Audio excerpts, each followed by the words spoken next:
මුදල් මාර දෙයක්. මුදල් කියන්නේ මාර දෙයක්. මිතුරන් සතුරන් බවට පත්වෙන්න යන්නේ තප්පර දෙකයි. මිතුරන් සතුරන් බවට පත්වෙන්න යන්නේ තප්පර දෙකයි.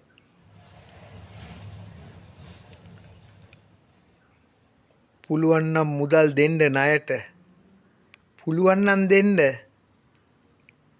ගණ්ඩ ලේසි නෑ පුතේ, ගණ්ඩ ලේසි නෑ. ගණ්ඩ ඒ කියන්නේ කරපු උදව්ව කෙලෙහි ගුණ දන්න මිනිස්සු අඩුයි. අඩු කියන්නේ නැතිම තරම්. ඊට පස්සේ සතුර මිතුර වෙනවා. අපි කෝල් එකක් ගත්තම දුරකථනය මේ මොහොතේ සම්බන්ධ කළ නොහැක. මිනිහා ඉන්න තැනක්වත් හොයාගන්න නෑ. මෙන්න ඉන්නවා. කොහෙද ඉන්නේ? පෘථුවිය නෑ. බුද නෑ. සිකුරු නෑ. සෙනසුරු නෑ. බ්‍රහස්පති නෑ. නෙප්චූන් නෑ.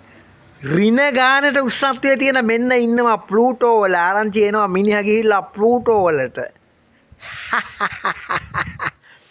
අන්තිමට වෙන්නේ මෙන්න මේ සින්දුව හොඳට මතක තියාගන්න.